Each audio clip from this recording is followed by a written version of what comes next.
Alright, hey everyone. So, lately I've been asked by a lot of people if I could teach them how to use their cameras manually, so I thought why not make a YouTube video about it. Now, it sounds like a lot of you guys out there have cameras on your shelf, but you're all stuck in auto mode. So what you need to know is how to use it manually. There are three key components that you need to know: aperture, shutter speed, and ISO.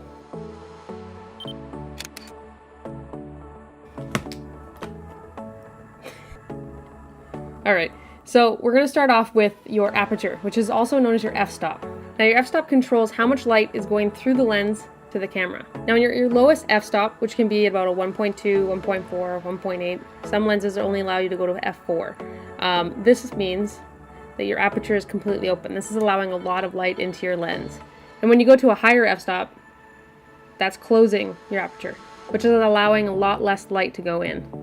This can be hard to remember at first, but becomes easy with time. Now your aperture also affects the depth of field. This is that nice bokeh background blur that you can get with a lot of images. The higher f-stop you're at, you're going to have a lot less of that. Your foreground and your background are going to be in focus. This is really good for landscape or real estate photography. Whereas if you shoot at a lower f-stop, you're going to have that really nice blur in the background and you can isolate the one object or subject that you're trying to shoot.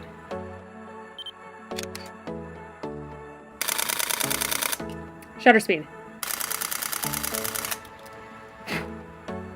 So your shutter speed means how long the image sensor is being exposed to light. So this will differ between video and photography. Today we'll just talk about photography. So the longer your shutter is closed, the brighter the image is going to be. And the shorter that is, the image is going to be darker. So the higher your shutter speed, the faster you're able to capture the image and freeze something in time. So if you have somebody jumping in the air and you want to freeze frame that image, you want to have a high shutter speed. That way it's taking the picture much faster.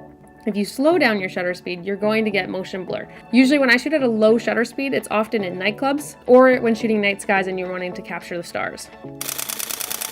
It just sounds so good.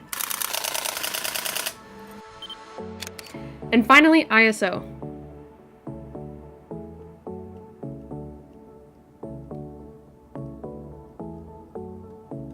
So your ISO is how much fake light or artificial light that you're allowing to come in through camera.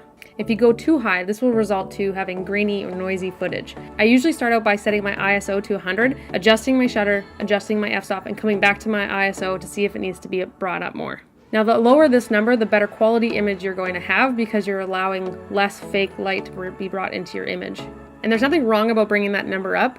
That's what it's there for. But every camera has its limitations. So I don't normally go past 1600 or 3200 on the Canon camera because I've tested it out and I know for sure that it starts to get grainy after that. Whereas with my Sony camera, it's better in low light, which is why I have it, and I'm able to push that number higher. So if you're not sure how high your ISO can go before it gets noisy or grainy, then I suggest you take your camera out, see how far you can push it before you end up on a shoot so that you're prepared.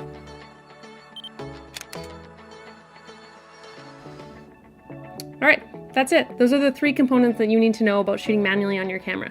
Knowing how to use all three of these are going to better your photography skills. You don't really have any excuse not to shoot manually now. Now for some of you want to know the answer. Where do I start? What settings should I start on first? I'll list my settings here.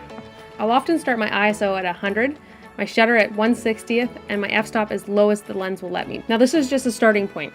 This will completely differ whether you're inside, outside, bright sunlight, or a dark room. And the only way you're going to become a better photographer is knowing your camera and testing out your gear. So go out, play with those settings that you learned today, and see what you can come up with. All right, thanks for watching. I hope this was helpful, and let me know in the comments if you want to learn anything else.